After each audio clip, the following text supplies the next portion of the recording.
I just wanted to share a little bit about some things that encourage me in my walk with God. And I love the Psalms. I love how it expresses the relationship of God and his servant that they have together, that David felt the confidence and the courage and the strength to approach God in confidence, knowing not because of his goodness, not because of how great and holy and righteous he is, but because he knows how great and holy and righteous his God is, his Father. And David knew God in a very deep, intimate way. He was a man after God's own heart. And this is the type of heart that God listens to when someone is going to be open and honest with God about everything, like approaching him in confidence, not in their own confidence, but in confidence in God, knowing that they're saying, here I am, take me, examine my heart, judge me, show me what is pleasing and displeasing to you. As a child going to a father, saying, what about my heart can you chisel out, and can I be doing differently and manifesting in a way that is pleasing to you? And I just want to talk a little bit about this, how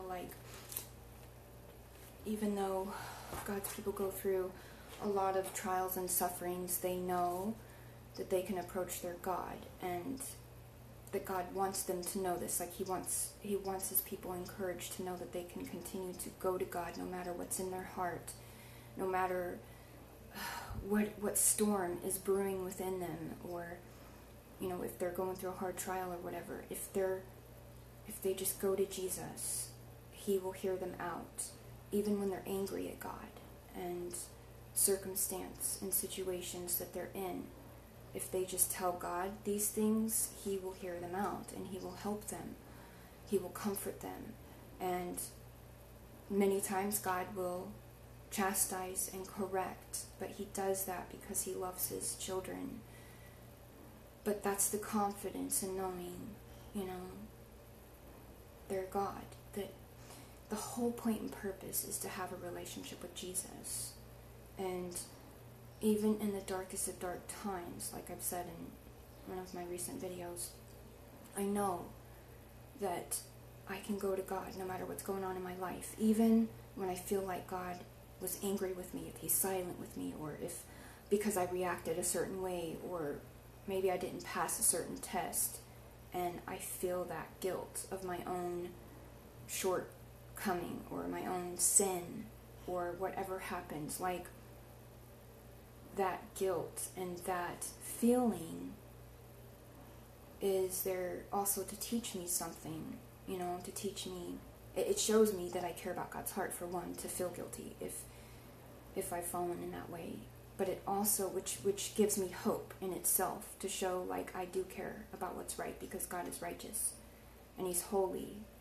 And so if I'm feeling bad about something that I did, or whatever, if something was in my heart and I go to Jesus for it, that right there has been part of an anchor that's held my soul, knowing that, okay, I have to remind myself, because the devil will come in and try and discourage me and condemn me in those moments, and even my own heart tries to condemn me. But there's that verse too that says that the heart, that,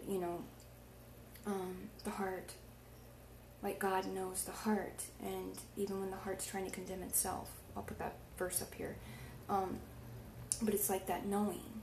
That's what was one of my encouragements and an anchor that I've kept within my heart, that God put there. And I go back to it again and again and again, knowing that because I care, how whatever I did or didn't do affected God's heart, because I have that guilt and that reminder, that to me is a reminder that I love God and I care about God and I care about what he cares for. And that right there is hope. My point is if a person can acknowledge that they care about what God cares about, then that right there is a big, big seed to, that can grow in the heart, and that can be there in the darkest of dark times. So in saying that, I know that when I go to God even if I feel like he's angry at me, even if the devil's trying to tell me that Jesus is condemning me because I did something so horrible. God, it's like he reminds me that God knows I'm human and I'm going to mess up, and I'll learn from it, and I'm willing to learn from it, and I'm willing to be corrected, even when it hurts in moments, you guys. God can tell you this about me, that I am willing to be corrected, and I mean, it hurts in the moment, right? Like a child getting corrected from their parent, but that's the beauty of God, because he does that because he loves his children. So if a person is willing to be corrected by God and to go to God openly about all things, then guaranteed, I mean, they can trust that their God is going to get them through and deliver them, whatever the circumstance or situation. Like, I just wanted to talk a little bit about this because I really, really rely on a lot of the Psalms when I'm going through difficult trials, and they speak to me because I understand them in a way of like my own relationship with God and how I've pleaded to God and have approached his throne in confidence. And there have been times too when I would like approach God not really having confidence, not really even thinking, because if I was like just so discouraged, if I was feeling bad about something, then I would think to myself, well, maybe he won't hear me, but I'll just tell him anyway. I mean, but even then, like, God knows the motive, he knows the discouragement, he has mercy and compassion. And then there's been times too when if I approach his throne and I have fear, but I'm still approaching it, you know what I mean? Like fear of like, oh man, this, he's holy, I'm not worthy. If I go through that kind of feeling and trial or emotion or whatever's going on, and I feel like, I'm not worthy, well, I'm still approaching him, knowing, it's like God saying, it's like my faith in him, knowing that I can still go to him in confidence in him, knowing that he knows all of my heart motives. Even if I don't see things in my own heart, I trust God that he's going to reveal them to me, and that we're going to work together, because that's what a relationship is, and he's going to help me through things, and he's going to chisel things out of me, because I'm not perfect, you guys. I'm in the flesh. There are times when the flesh rises up, but my heart doesn't agree with the flesh. My heart agrees with God, and he's the one who delivers me daily, even from my own wicked heart, because there's times when there's wickedness, like that I recognize that, but that I'm constantly like saying, stay down, flesh, stay down. I don't want you rising up. But I have, and it's God's mercy and compassion and grace, that holds me up, and to where I can even lift my head again and approach him in confidence again. With that being said, like, he allows us, his children, to feel the grief, the grief of like sin, and when we've hurt God's heart, or when we've hurt someone else, and because it's a continual teaching, it's wisdom. It's wisdom, it's word of knowledge, it's a beautiful gift from God. And so, like, I wanted to talk about this a little bit because, just to encourage people to really acknowledge the gift of life that God has given us, really acknowledge the gift of your breath today. And if you were to really, like, sit down with God and go deep and have a communication, like, deep communication with him, as though you were talking to your best friend, like you build that bond with him, and over time it gets stronger and stronger. And even in times when, it just feels kind of dry, or it feels kind of like, if you've done a lot, because God's people suffer a lot, so there's going to be a lot of trials where there's suffering, and then some people can just kind of have their head low. Like, I've had moments where my head is low, and and I'm just, the good feeling, the lovey-dovey feeling isn't so much there, and it's not because I don't love God or he doesn't love me. It's because I'm going through something that's really heavy and hard, and it's testing my heart, and it's also like teaching me things about God's heart that's helping us bond in a deeper mature way to where I can look back on those trials and be like, oh, right, God got me through this trial. And it's not just about what we feel. It's not about the moment of what we're feeling, because we can't always trust and rely on our feelings and emotions alone, because we are human and because we are flesh. And in saying that, it's good to feel emotion and to talk about it, but I just mean, like, just because I don't feel God, and I'm not feeling the butterflies, or I'm not feeling the romance part, it doesn't mean that I don't love him and that he doesn't love me. It just means, we're working through a season and he's teaching me things. But one thing I've always learned, and I want to use this to encourage anybody is who wants to seek God in a relationship, is that even in those seasons when it's dry, so to speak, God he's still like drawing me in a deep, intimate way, in some way,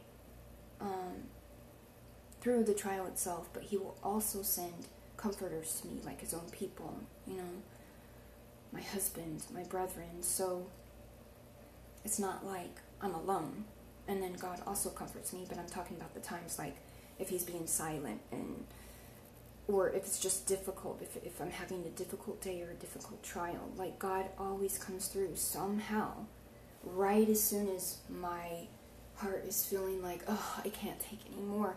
Boom!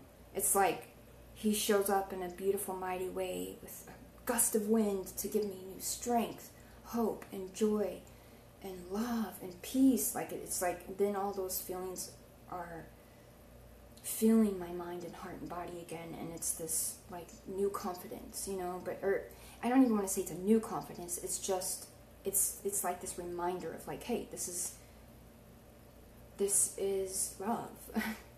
It's the reminder, it's the strength in the relationship, it's the wisdom in the relationship and the communication, and it's the grace of God, that brings me back up. And he always lifts me up and strengthens me when it can appear impossible, or it can appear like he's not hearing me. He shows up, and sometimes in very unexpected ways, and sometimes in moments when I least expect it, It could be through a song that he puts on my heart. He'll give me a dream. Somebody will say something to me, or I could see something, like as a reminder of something. I just wanted to be an encouragement to you that if you don't know Jesus, man, you're missing out on the most important relationship of your entire life, of your entire existence. Draw near to him. He is the most faithful friend. He will not let you down. His ways are not our ways, and he's very mysterious in his own way.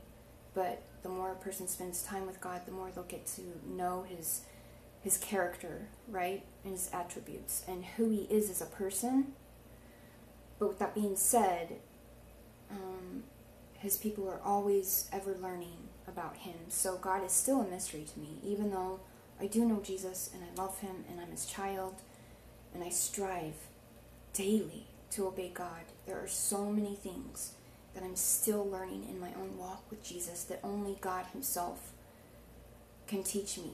And the trials that we have been through together teaches me. And he's beautiful, you guys. He's the most beautiful heart there ever was and ever will be. And God is like, he's the glue, He's the glue of everything. If a person draws near to Jesus and is really like making him Lord of their life, if you become so close to God that you're allowing him to mold you and shape you, and you take correction, and you sincerely want to get to know him in a deep way of what pleases and honors him, if you do that, then you will see that God's blessings will outpour within your life. And I don't mean like you'll become rich, and if you write a book, it's going to be the best-selling author. That's not what I mean, you guys. I'm not talking about like that stuff. I'm talking about blessings as in like God will teach you so much about relationships in your entire life. you will become a healer of hearts of those around you. And that really should be a motivation in itself to really want to get to know God, is to know that He would be helping you in your life to manifest what is good and to help others, so that you can grow a heart for others on how you can be a better you for them and for yourself and for God, there's so many resources out there on how to become a better you, but the best resource is Jesus Christ. And yeah, He will just make you He'll make you a greater you, a 2.0 version of you, if you just draw near to Him and really just come undone before Jesus and admit your faults, admit your sins, ask God to give you a grievance in your heart for sin, and He will. Like, over time, He'll start to reveal more things to you about your life, and He'll start to clean house. He'll clean your heart. So yeah, I felt like doing this, talking a little bit about this today, to give people hope, to know that there's a Creator who loves you, who cares about you, a Creator who's not at all surprised about anything you're going through, not at all surprised about the horrible state of the world and the suffering, and He's not at all surprised about the things that you need. And He hears the hearts of those who will draw near to Him in confidence and knowing that He has the power to help you, to change you, to transform you. And having the fear of God. He's a big God, you guys. It really is insane not to fear God. I look back at my life and I'm like, oh my gosh. For years, I walked around not fearing God, making my own plans, doing what I wanted to do. And I'm not saying that in a self-righteous way. I really am like, that is an insane way of living and thinking. God's way makes sense, and His people get His heart, His mind, and over time, they grow into the likeness of God. And what better beautiful gift than to walk around with the heart of God, and I'm not saying you won't fall and make mistakes, but yeah, and God came to save those who need a physician, you guys. So if you're willing to admit that you haven't arrived, and God He can work with you. I'm reminded of that verse where the righteous person talks about, like, they're praying and they're like, I'm glad I'm not like those people over there, and God doesn't hear that prayer, and then there's the other prayer of like, oh Lord, I've sinned, and they know, like, their sin convicts them and they know, like, He hears that prayer. But if people are going to be so self-righteous and think that they're above being corrected, or that they aren't capable of falling as far as hard as someone else or something, or if you're judging people in that way, in your own understanding and not in the righteous judgments of God, then that would be a self-righteous heart. Someone who thinks that they're so holy and so good, that their works are so great that they don't even need a God, that's the whole point. We all need God. I need Jesus every day. I need Him every single day to get through my day. And He's the one who delivers me from the devil, from my own wicked flesh and heart moments, right? He's the one who delivers me. He holds me up. And He teaches me how much I need Him all the time. And I'm forever grateful that He reminds me of how weak I am. And I don't mean like He stands over me and He's like, Jackie, you're so weak, you're pathetic. I don't mean like that. I just mean like He allows me to go through certain trials and sufferings to where it continually teaches me how much I need Him. And what a gift it is that I can just cry out to my Maker anytime, night or day. I can have a conversation with my Father and He will hear me and He will help me, because He knows that I fear Him and He pities those who fear Him, and He knows that I'm someone after His heart. And I'm not saying that in pride. I really am after God's heart. I talk to Him all day. I'm constantly like thinking to Him in my thoughts, and my actions, and you guys, I'm not perfect. I mean, I have fallen, obviously, at times, but I just mean, like, my life, Jesus is the foundation of my life, and I'm constantly thinking to him and talking to him, and I just want to please him. And I know that even all of my good works are like dirty rags, so it's not me, it's Jesus in me, and it's his grace, right? And it's his compassion, and it's his mercy. You know, he gets all the glory for who I am, because I'm nothing without Jesus. I don't trust me, I trust Jesus Christ. Yeah, so I just wanted to share this. Really draw near to Jesus, really build that intimate relationship with him. He loves you so much, and if you're sinning, you already know in your heart the things that God is telling you is displeasing to him. And if there are things in there too, like, you know, the Bible says that the heart is deceitfully wicked, who can know it? You have to go to God to understand your heart. So there could be even things going on in your life right now that you don't even know is sin, and you won't know until you ask God for truth. So I just want to encourage you to choose what is good and what is right and holy by choosing an intimate, deep, beautiful relationship with Jesus. Talk to him all the time. Draw near to him. Tell him everything.